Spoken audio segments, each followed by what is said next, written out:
Hermanas, ¿cómo están? Les saludo nuevamente. Es un gusto seguir conociendo la palabra de Dios a través de este discipulado. En esta ocasión vamos a seguir abordando el tema de los atributos de Dios. Este es un tema que nos ha ayudado mucho a conocer a Dios en su carácter, a entender quiénes somos nosotros, ¿verdad?, ante su grandeza. Pues hemos estado platicando ya en videos anteriores sobre varios temas. Hemos hablado sobre el fruto de nuestras vidas, sobre el compromiso y la devoción de un discípulo de Cristo. Hemos meditado pues en sus atributos, en su carácter, en la obra que Él hace en nosotros. Hemos mencionado pues algunos de los nombres que pues hemos visto de Dios, el yo soy. Hemos visto los tres omnis, ¿no? Omnipresente, omnipotente, omnisciente.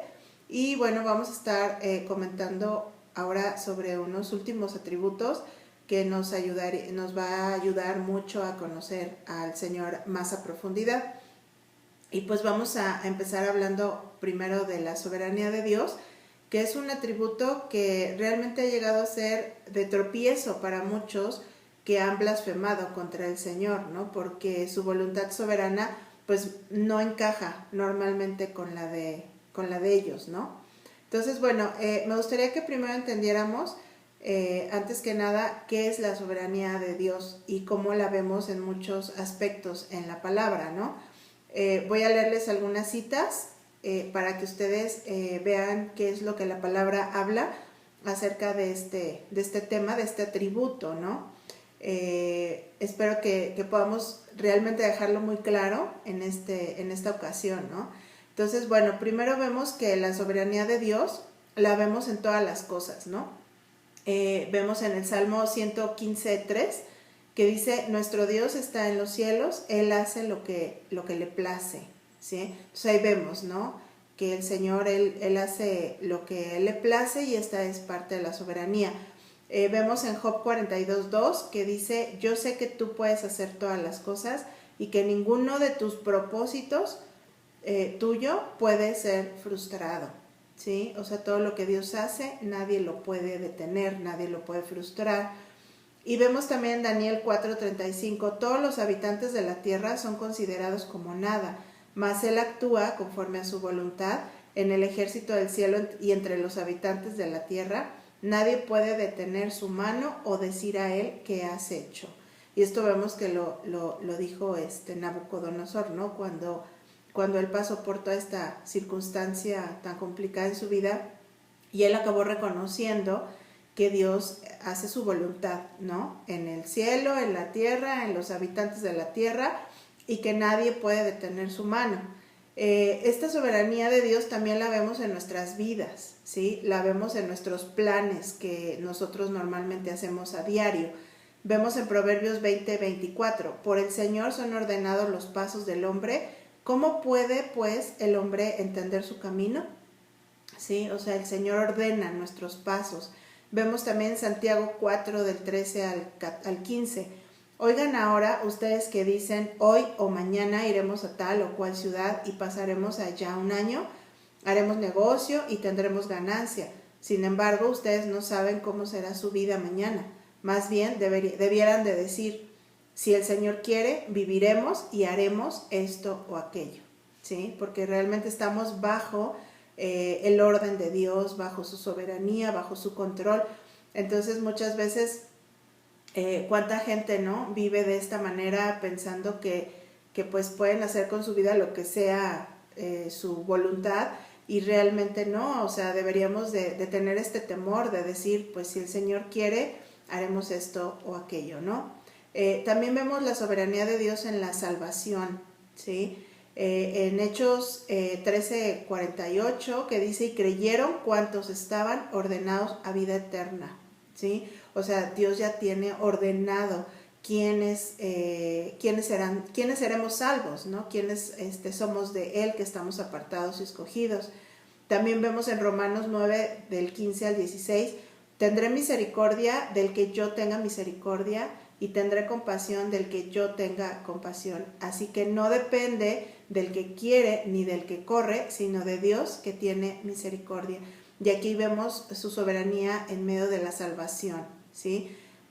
También vemos su soberanía en la vida y en la muerte, ¿no? Que realmente nuestra vida está en manos del Señor y nosotros no podemos decidir el día que nacemos ni el día que morimos. Y vemos, por ejemplo, Deuteronomio 32-39, que dice: vean ahora que yo soy el Señor, y fuera de mí no hay Dios. Yo hago morir y hago vivir. Yo hiero y yo sano, y no hay quien pueda librar de mi mano. Y aquí vemos, ¿no? Cómo es el Señor el que define estas circunstancias en nuestras vidas.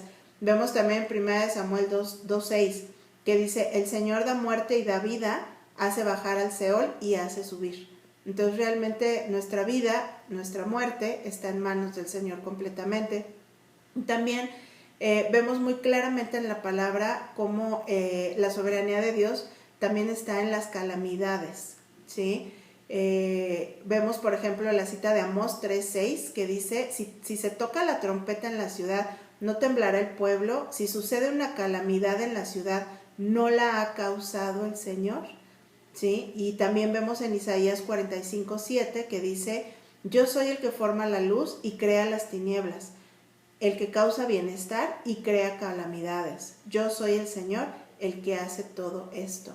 Y aquí vemos pues la palabra del Señor cómo nos está manifestando que pues su soberanía también está en medio, ¿verdad?, de este tipo de calamidades, de las que nosotros pues muchas veces somos testigos, ¿no? Y vemos cómo el Señor es quien tiene todo bajo su control, bajo su mano.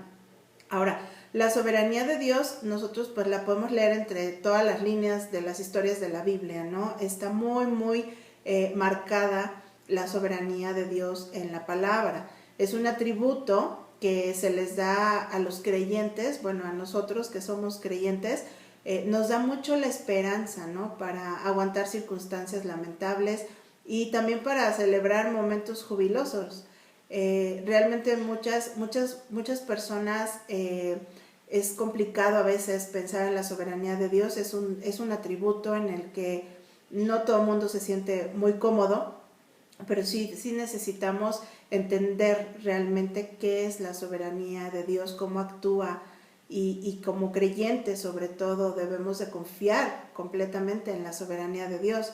Miren, muchas personas que se llaman deístas creen que, por ejemplo, Dios creó, pero que Dios dejó todo el mundo a su suerte, ¿no? O sea, como que piensan que Dios le dio origen a todo, pero que ahora las cosas pasan por el azar, ¿no? O sea, pasan porque pasan. Entonces, estas personas muchas veces creen en la suerte o en la casualidad. A lo mejor algunas de nosotros pensábamos de esa manera antes, ¿no? Pensábamos que todo era por la suerte, por el destino, ¿no? Y que las cosas sucedían así nada más, porque sí, ¿no? Por suceder, no porque hubiera un plan, o porque hubiera un gobierno, o porque hubiera una dirección. Algo así como un relojero que creó un reloj y luego lo dejó ahí dando cuerdas solo, ¿no? Algo así es como lo que creen los deístas. Entonces, de ahí es muy distinto, ¿no? Se distancia mucho lo que es el deísmo y el teísmo, que es donde nosotros sí vemos, por ejemplo, a un Dios que no solamente creó, sino que es un Dios que cuida, que sustenta, que provee, que sostiene y gobierna su creación, ¿sí? Esa es nuestra fe, eso es lo que nosotros sabemos que la palabra dice. Entonces, sabemos también como creyentes que Dios lo controla todo, desde lo más pequeño hasta lo más grande, ¿sí? Dios no solamente controla las cosas grandes que ocurren en el mundo, ¿no?, sino también lo pequeño, lo más insignificante para nosotros. Eso también está bajo el control de Dios. Dios no solo controla lo bueno, también las cosas buenas, sino también las cosas malas, como leímos acerca de las calamidades. Vemos, por ejemplo, en Romanos 8:28, que dice: y sabemos que a los que aman a Dios todas las cosas les ayudan a bien, esto es, a los que conforme a su propósito son llamados, ¿sí? Y vemos realmente en este mismo capítulo más adelante que el cristiano, pues muchas veces podemos pasar por situaciones muy difíciles en nuestro andar en esta tierra, pero Dios nos da una promesa, ¿sí?, de que a pesar de todo lo que podamos nosotros experimentar, nosotros no vamos a ser separados de Él. Y también, pues como vimos en este pasaje de Romanos, todo lo que Dios ordena para nuestras vidas es para bien, ¿sí? Todo lo usa Dios para nuestro bienestar, para que crezcamos, para que maduremos. Pero también vemos en Romanos 8, ahí más adelantito, versículo 38-39, que dice: por lo cual estoy seguro de que ni la muerte, ni la vida, ni ángeles, ni principados, ni potestades, ni lo presente, ni lo porvenir, ni lo alto, ni lo profundo, ni ninguna otra cosa creada nos podrá separar del amor de Dios, que es en Cristo Jesús, Señor nuestro. Y aquí vemos una promesa hermosa para nosotras, como sus hijas, ¿no? Que realmente, digo, pues podemos experimentar, como vimos, situaciones muy, muy difíciles en esta tierra, en esta vida, pero tenemos esta promesa, ¿verdad? De que a pesar de todo lo que podamos vivir, no vamos a ser separados del Señor, ¿sí? Estaremos siempre con Él. Dios no podría asegurar que todo obre para nuestro bien o que nada nos separe de su amor, a menos que Él sea soberano, ¿sí? Y Él es soberano, porque nosotros, por ejemplo, no negamos que existe Satanás y que hace el mal, ¿sí? Pero sabemos que Dios gobierna absolutamente todas las cosas, incluyendo las acciones de Satanás, del maligno, ¿no? Entonces lo vemos, por ejemplo, en el libro de Job, cuando Satanás pide esa autorización para poder actuar en contra del bienestar de Job, ¿no? Satanás realmente viene siendo una pieza más en las manos del soberano Dios, y eso lo deja completamente reducido a lo que la gente mucho piensa, ¿no? Porque hay personas que realmente tienen hasta temor al diablo, ¿no? Como si él tuviera poder para dañarlos sin ver que Dios es quien gobierna todo. Y muchas veces estas son situaciones que han estado en nuestro pensamiento. Pensamos que el diablo nos puede dañar, que el diablo, hasta miedo, ¿verdad?, le llegamos a tener. Y realmente no pensamos y no meditamos en la soberanía de Dios, donde realmente todo y todas las personas que existen en este mundo están bajo el gobierno de Dios y no pueden actuar si Dios no se los permite.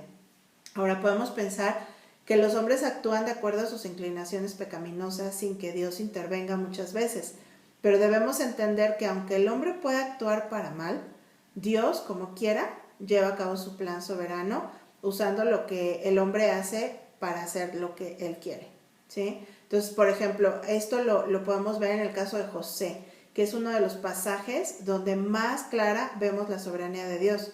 O sea, sus hermanos lo vendieron como esclavo, ¿no? Pensaron mal contra él, contra José, pero Dios lo encaminó todo para bien, ¿sí? O sea, Dios, obviamente, Dios no les ordenó que vendieran a José. O sea, eso fue un pecado completamente delante de Dios y ellos vivieron sus consecuencias por ese pecado.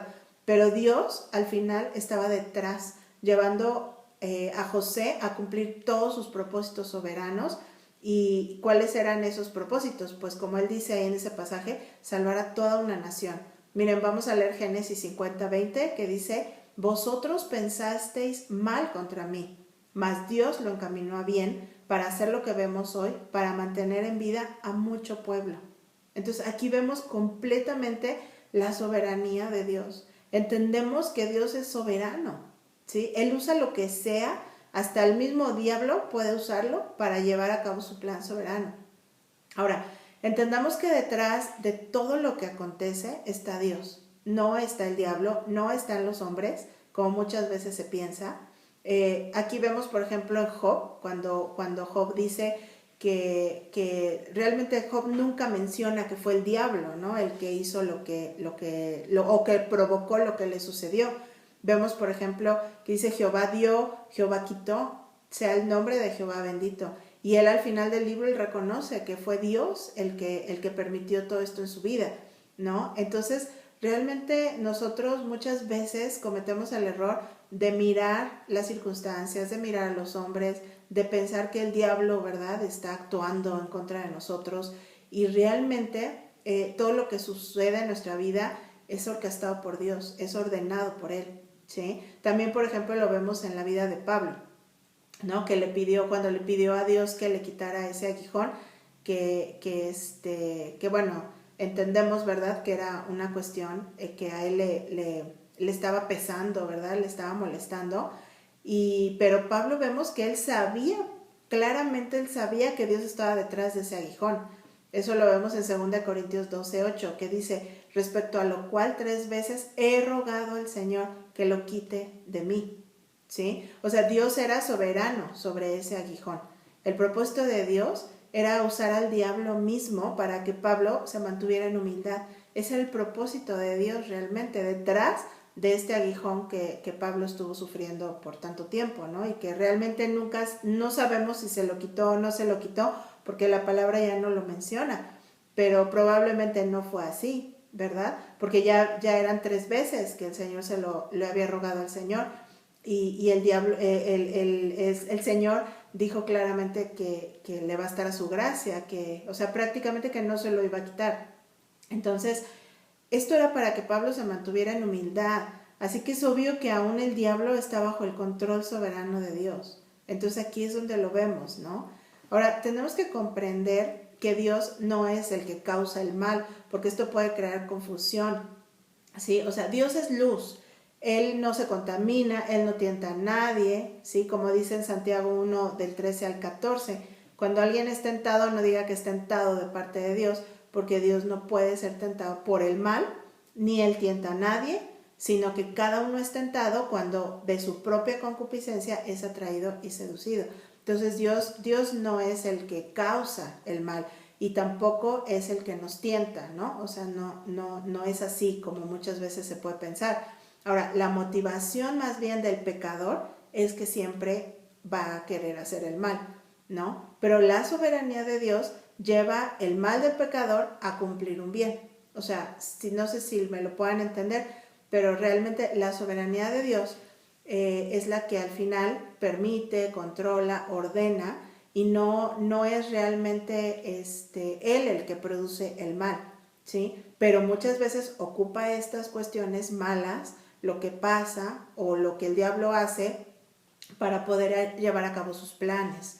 Entonces, por ejemplo, vemos en Isaías 10 cómo Asiria es usada por Dios, ¿no? Todo un pueblo, toda una ciudad, ¿verdad? Es usada por Dios para castigar a Israel, ¿sí? Pero Asiria no se ve así. O sea, Asiria no sabe que esto está sucediendo porque Dios lo está usando para hacer algo con su pueblo, ¿no? O sea, Dios quería castigar a Israel y usó a Asiria. Entonces Asiria al final, ellos se vieron como conquistadores, ¿no? ¿Sí? Y realmente por eso es que Asiria fue castigada después por su soberbia. Vamos a leer esta cita en Isaías 10. Dice, oh Asiria, vara y báculo de mi furor, en su mano he puesto mi ira, sobre el pueblo de mi ira le enviaré para que quite despojos. Aunque él no lo pensará así, ni su corazón lo imaginará de esta manera, sino que su pensamiento será desarraigar. Pero acontecerá que después que el Señor haya acabado toda su obra en el monte de Sión y en Jerusalén, castigará el fruto de la soberbia del corazón del rey de Asiria y la gloria de la altivez de sus ojos. Aquí lo vemos claramente cómo Dios ordena todas las cosas bajo su soberanía, ¿sí? Entonces, en medio de todo esto debemos de comprender que esto no hace tampoco de Dios un ser frío, ¿verdad? En medio del dolor, porque pensamos, ay, Dios ordena todo así como que para cumplir sus propósitos, pero pues muchas veces en medio de eso está el sufrimiento. Y muchas personas piensan que a Dios no le duele el dolor humano, ¿verdad? Pero claro que sí le duele. Lo vemos, por ejemplo, en Oseas 11:8, que dice, ¿cómo podré abandonarte, oh Efraín? Te entregaré yo, Israel. ¿Cómo podré yo hacerte como Adma o ponerte como a Zeboim? Mi corazón se conmueve dentro de mí, se inflama toda mi compasión, ¿sí? O sea, aquí vemos cuando Oseas está en este momento con Dios y Dios le está rogando al pueblo que se arrepienta y que no, pues para que no vaya a cosechar el fruto de su pecado. Entonces, miren, Dios permite que las cosas sucedan, pero eso no significa que a Dios no le duelan esas cosas, ¿sí? Dios es un Dios santo, Dios es un Dios bueno, ¿sí? El ser humano normalmente está inclinado a hacer lo malo, está muerto en sus delitos y pecados. y necesita una transformación en su corazón. Pero para los hijos de Dios, nosotros sabemos que Dios tiene un propósito bueno, porque Dios siempre está obrando en nuestras vidas para formar a Jesucristo. Entonces nunca debemos de pensar que a Dios no le duele, que Dios no se siente mal con las situaciones y las circunstancias que nosotros vivimos. Al contrario, ¿sí? O sea, Dios está permitiendo esas circunstancias porque algo muy bueno va a hacer en medio de eso.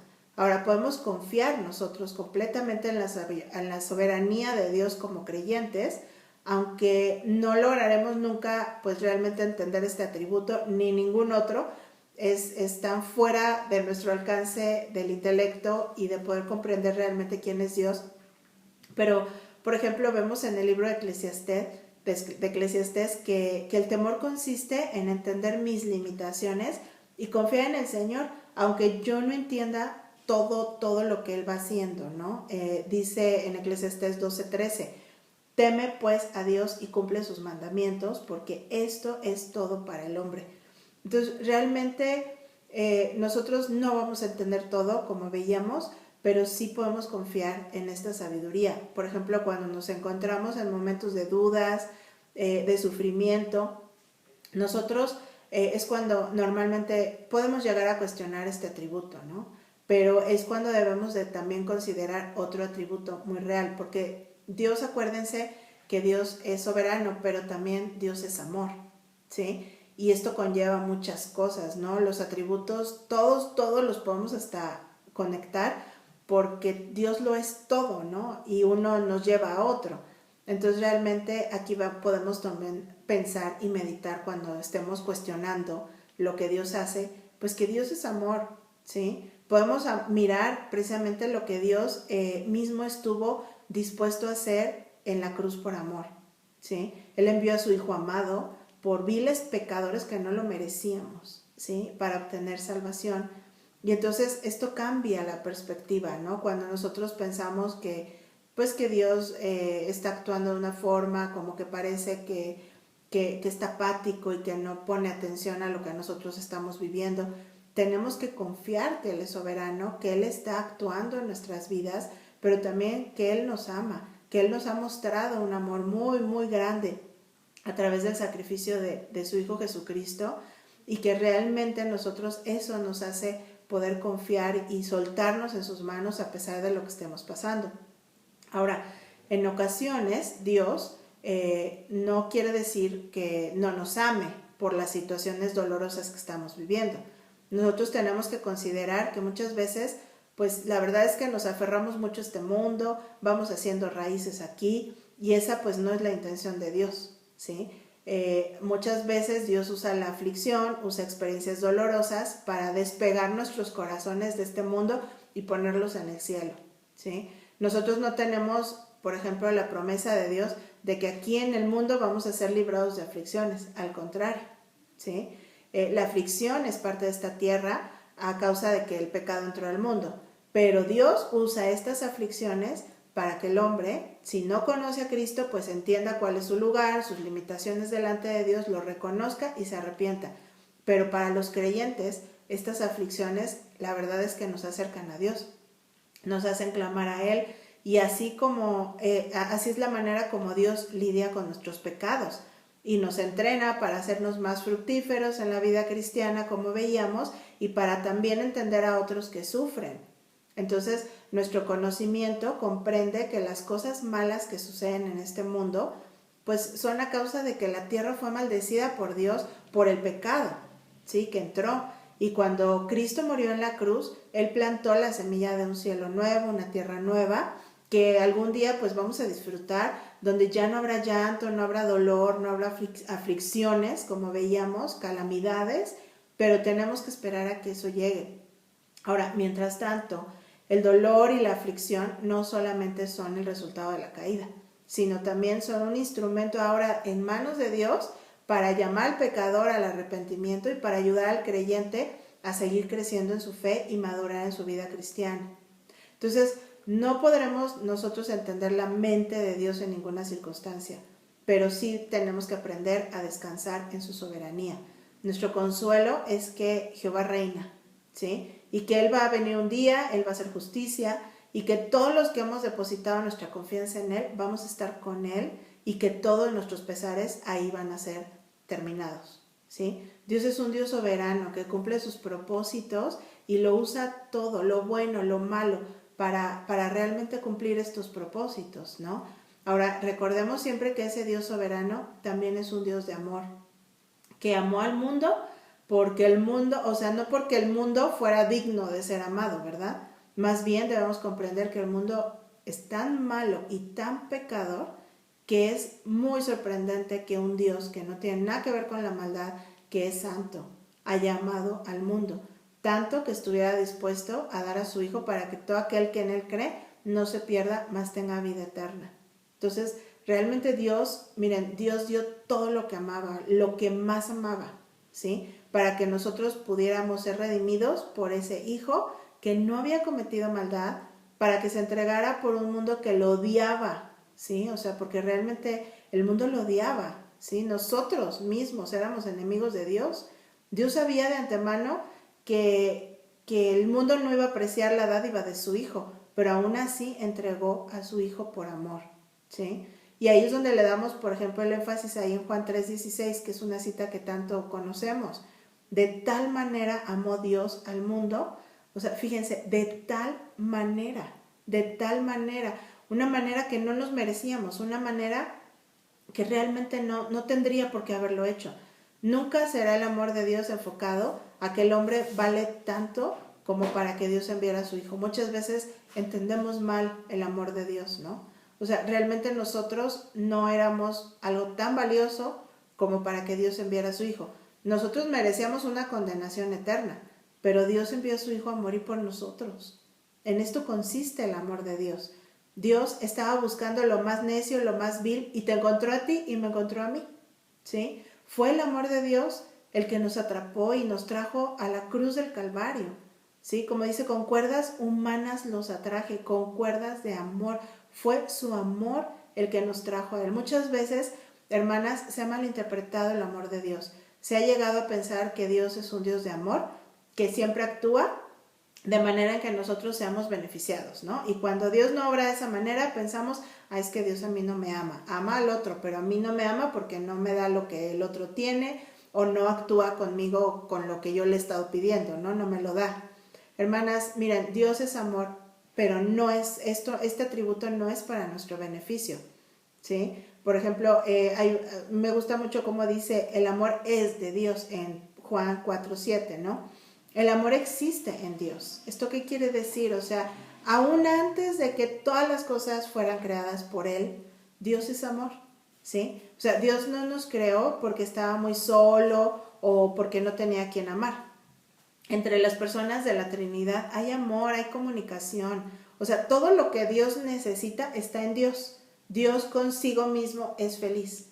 Entonces, el amor de Dios es muy diferente a la manera en la que nosotros entendemos el amor, ¿sí? La definición que nosotros tenemos o que hayamos podido escuchar no llega ni tantito realmente a lo que es verdaderamente el amor de Dios, ¿sí? El amor de Dios está en total contraste con el concepto que el mundo tiene del amor hoy, ¿sí? Entonces, miren, vamos a tratar de entender este concepto del amor de Dios, que es tan importante, es un atributo tan valioso que tenemos. Y primeramente tenemos que entender que el amor de Dios es sin instigación. ¿Qué quiere decir esto? Miren, el mundo normalmente dice, te amo si eres bien parecido, si eres inteligente, si eres rico, si tienes buena educación, si tienes buen trabajo, buenas conexiones, ¿no? O sea, te amo si vendes mucho, si compras mucho, ¿no? Eso, pues normalmente el mundo tiene interminables condiciones para el amor, ¿sí? Pero esas condiciones la verdad es que se vuelven abrumadoras, ¿no? O sea, el ser amado porque te condicionen es algo horrible, ¿no? El amor del mundo es y siempre va a ser condicional, está condicionado a ciertos requisitos, ¿no? En nuestras relaciones humanas, por ejemplo, nosotros nos amamos unos a otros porque vemos en la otra persona algo que atrae nuestro amor. Pero el amor por nosotros no responde, o sea, el amor de Dios por nosotros no responde a una instigación, ¿sí? No necesita haber una influencia, no necesita algo que lo impulse a Dios a que nos ame. Y no hay algo que nosotros podamos hacer que le impida amarnos.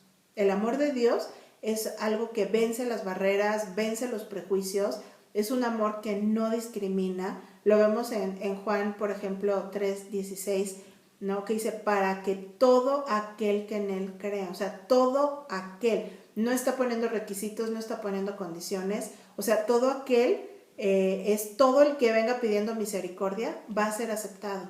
Ese es el amor de Dios. O sea, Dios nos ama porque es amor y porque Él ha escogido expresarnos ese amor. ¿Sí? Vemos, por ejemplo, que dice, en amor, habiéndonos predestinado para ser adoptados hijos suyos por medio de Jesucristo, según el puro afecto de su voluntad. ¿Se dan cuenta? O sea, Dios nos ama sin importar quiénes seamos, de dónde vengamos o lo que hayamos hecho. Ahora, en segundo lugar, el amor de Dios es irrazonable.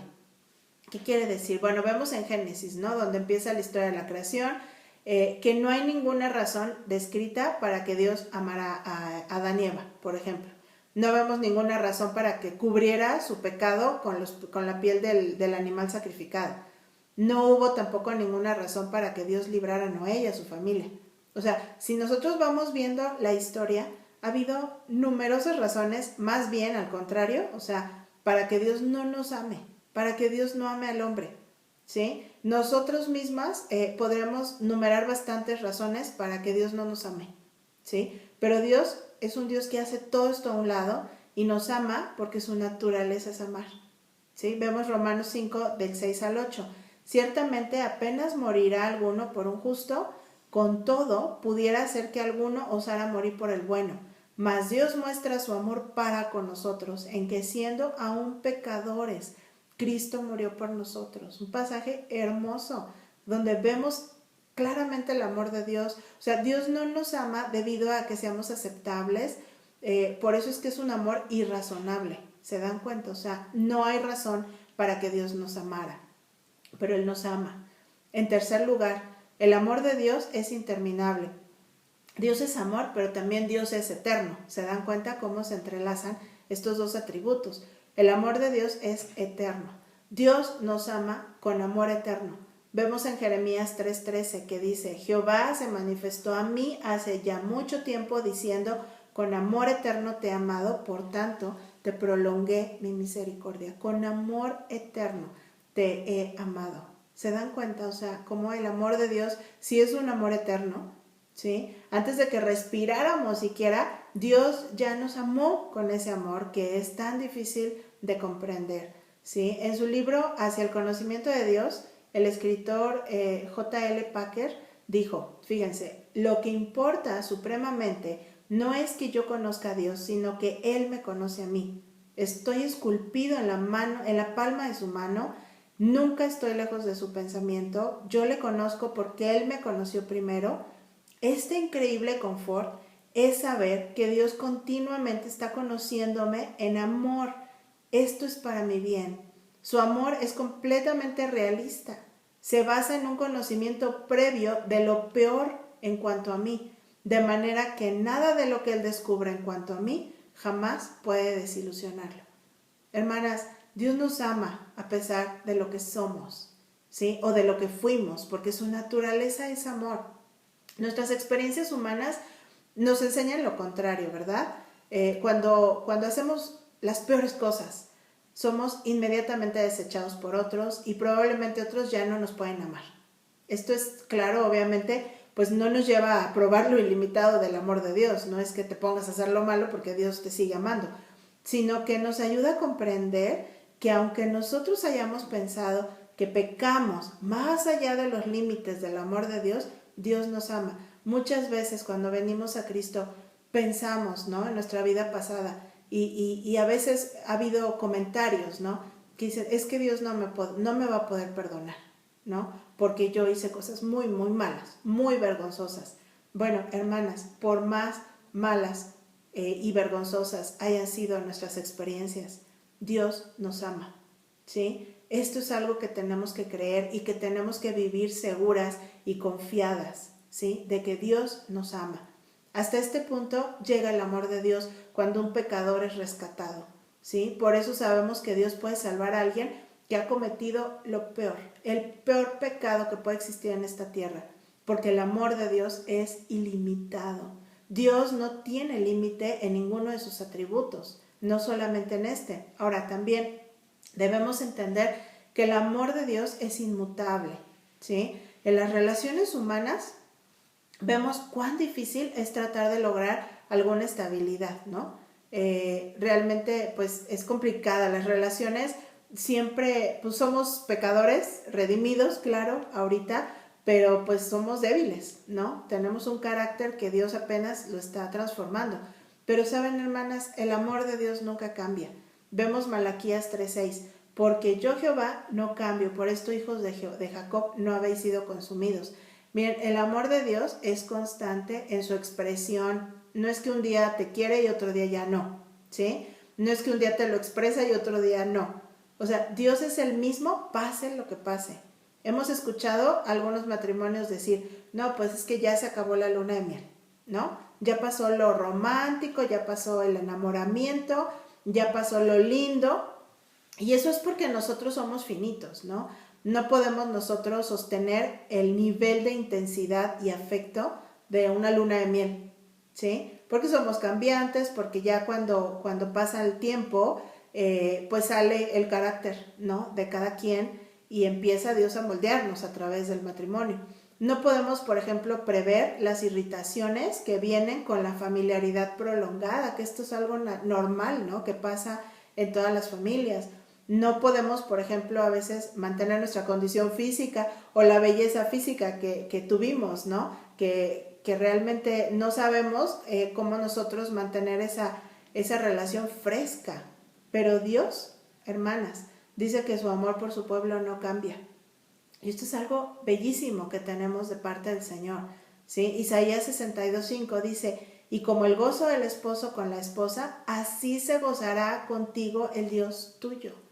A Dios no se le termina el amor por nosotros. Dios no tiene problemas para mantener el nivel de amor en su relación con nosotros. Él puede ver todos nuestros futuros defectos de nuestra personalidad y Él ha decidido que va a conservar lo bueno y va a cambiar lo que no es, ¿sí? Si nosotros ya somos de Cristo, el Señor nos ama. El Señor realmente, Él no va a cambiar ese amor que tiene hacia nosotros. Hacia el fin terrenal de Jesús, hubo un tiempo en que sus discípulos, que eran sus amigos más íntimos, lo desilusionaron grandemente, ¿sí? Tomás dudó, Pedro lo negó 3 veces, Judas lo traicionó, lo entregó en manos de sus enemigos y fíjense, cuando Jesús necesitaba que ellos oraran más con él en el huerto del Getsemaní, ellos se habían quedado dormidos, ¿sí? Mientras él comenzaba su agonía respecto a la cruz y todo lo que iba a suceder, ellos estaban discutiendo en un salón quién iba a ser el mayor en el reino futuro. O sea, ¿se dan cuenta? Ellos eran los amigos de Jesús, ellos eran sus amigos, ¿sí? En medio de esto, Jesús no solo se humilló como criado, porque les lavó sus pies, como lo hacen los criados, ¿no? Sino que, fíjense, en Juan 13:1 dice, antes de la fiesta de la Pascua, sabiendo Jesús que su hora había llegado para que pasase de este mundo al Padre, como había amado a los suyos que estaban en el mundo, los amó hasta el fin. Este es el amor de Dios. El amor, o sea, el amor de Dios es un amor que a pesar de todo lo que ellos hicieron, Él los amó. Si a nosotros, por ejemplo, nos hubieran hecho esto, o sea, si hubiéramos sido Jesús y los discípulos hubieran actuado así contra nosotros, probablemente nos hubiera provocado que los dejáramos de amar, ¿no? Porque así somos nosotros, ¿sí? A nosotros, con tantito que alguien nos ofende o no responde la gente como esperábamos o no hicieron lo que pensamos nosotros que la gente debe de hacer, ¿no? Por nosotros, porque a veces nos damos más valor del que tenemos, ¿sí? O sea, realmente ya creemos que esa persona ya no merece más nuestro amor, ¿no? O sea, imagínense si fuéramos desilusionados o traicionados como lo fue Jesús, ¿sí? O sea, es impresionante que nosotros, pues, nuestro corazón es completamente muy distante a lo que es el amor de Dios, ¿no? Pero el amor de Jesús por sus discípulos fue inmutable, incluso en su traición. Así que entendamos que el amor de Dios implica que Dios no va a levantarse un día y va a decir que ya se ha hastiado de nosotros, ¿sí? No, el amor de Dios es un amor ágape. ¿Qué significa esto? Incondicional, el cual Dios, miren, Dios nos ama a pesar de que nosotros ni siquiera reconocemos ese amor, ¿sí? Esta es la naturaleza aún del cristianismo, la forma en la que nosotros deberíamos de amar a otros, lo merezcan o no lo merezcan, porque Dios nos amó cuando no lo merecíamos. Ese amor que brota en nosotros viene de Dios, ¿sí? Debido a que Dios nos ama, ahora nosotros que somos sus hijos podemos amarnos unos a otros con el mismo amor que hemos recibido. Es el amor ágape, el amor incondicional que Dios derramó sobre nosotros por medio de la dádiva de su Hijo. Así que, hermanas, analicemos cómo el amor de Dios nos cambia completamente la visión de nuestro andar diario. Y volvamos al principio, cuando comentamos que el amor de Dios ha sido malinterpretado. Miren, cuando comprendemos el amor de Dios, nuestra respuesta no puede ser, bueno, como Dios me ama, Él va a hacer todo para mantenerme contento. No, o sea, ese no es el amor de Dios. Más bien, el amor de Dios debe de llevarnos, debe de provocarnos a valorar tanto lo que Él ha hecho por nosotros, que lo vemos como un tesoro de incalculable valor por el cual vale la pena perderlo todo, ¿sí? Entonces, aquí es donde debemos de analizar cuál es nuestra respuesta al amor tan grande de Cristo. ¿Cuál es mi respuesta cuando entiendo a profundidad que el amor de Dios es tan grande? Que yo no lo merecía, pero Dios aún a pesar de lo que yo soy, Dios realmente me ama. El amor de Dios que nos ha salvado nos motiva a rendirlo todo, a vivir para Él en toda nuestra vida, ¿sí? Y esto nos ayuda a volver al punto cuando hablábamos acerca del fruto de un discípulo de Cristo, ¿no? Realmente esto es lo que motiva mucho a que nosotros como cristianos, al sabernos amados por Dios, tengamos una respuesta de agradecimiento y de obediencia y de servicio a Dios, ¿sí? Cuando entendemos este amor, no deberíamos de pensar, bueno, Dios me ama y ya, ¿no? Es suficiente para mí y no brote en ti una muestra de agradecimiento, una muestra de obediencia por ese amor, ¿sí? Él dijo, si me amáis, guardas mis mandamientos. Y esto es algo real, hermanas. O sea, cuando nosotros amamos a Dios, queremos honrarlo, queremos obedecerlo, queremos servirle, queremos mostrarle esa gratitud, queremos adorarle. Y todas estas cosas que hemos mencionado anteriormente, ¿no? Entonces, bueno, miren, hemos estado estudiando algunos de estos atributos de Dios. Ha sido realmente un vistazo muy corto acerca de todo lo que Dios es, porque estaremos pues hablando también de otros temas importantes en nuestra vida cristiana, pero esperamos que cada uno de ustedes pueda tener el deseo de conocer más a profundidad a Dios en sus atributos, ¿sí? Y que mientras nosotros vayamos conociendo un poco más del Señor, pues esto nos lleve a una consagración mayor en nuestra vida cristiana. Ese es nuestro deseo, de verdad, que después de comprender pues la soberanía de Dios, ¿no? Tan maravillosa, en la que nosotros simplemente debemos descansar y debemos de confiar sin ni siquiera querer alcanzar a entender por qué Dios ordena las cosas de la manera que lo hace y por qué Dios orquesta situaciones en nuestra vida que muchas veces son pues dolorosas o son difíciles de comprender, que nosotras como sus hijas podamos simplemente descansar en su soberanía y que también al comprender el amor de Dios nosotros realmente podamos sabernos amadas, pero que esto nos mueva, ¿verdad?, a una respuesta que honre y glorifique al Señor. Entonces, aquí les dejo algunas preguntas que ustedes pueden meditar y comentar con la persona que las está discipulando, para que puedan ustedes también pues indagar y podamos realmente comentar este tema a profundidad.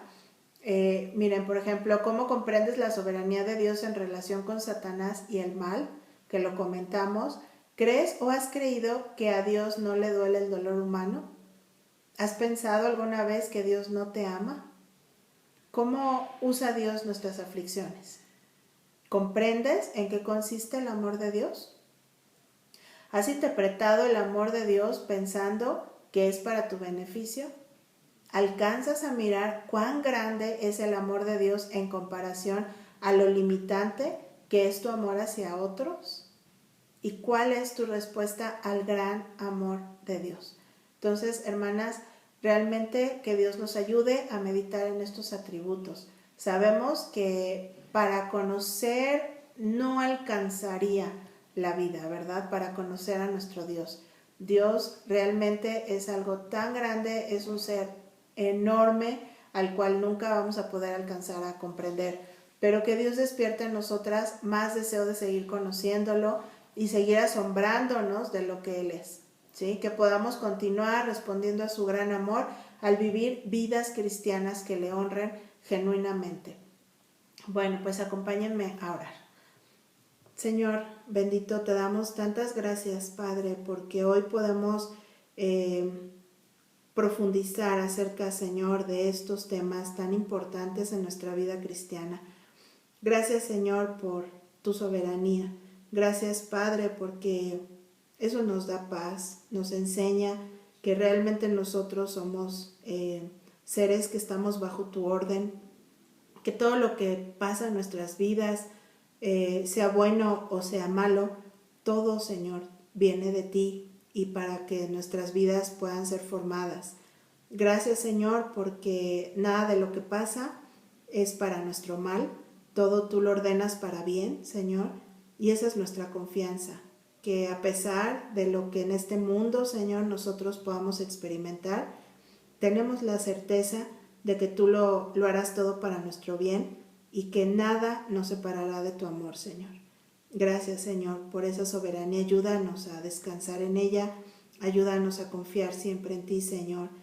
Y gracias también te damos por ese amor que solamente tú lo tienes, Señor. Un amor tan grande, un amor que nos satisface, un amor que nos ha conquistado, Señor, y nos ha vencido a través de la vida que llevábamos sin ti, Señor, y tú nos trajiste a ti a través de ese amor tan grande, al haber entregado a tu Hijo Jesucristo en la cruz y al habernos dado esa vida, Señor.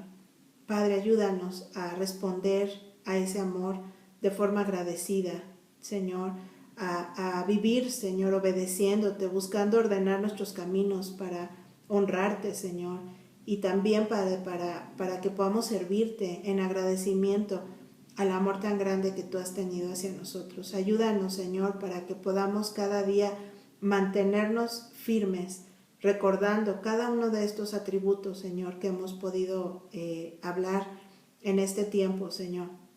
Por favor, danos tu gracia y ayúdanos, Señor, a vivir unas vidas cristianas que te honren. Te lo pedimos todo esto en el nombre de Jesús. Amén. Que Dios les bendiga.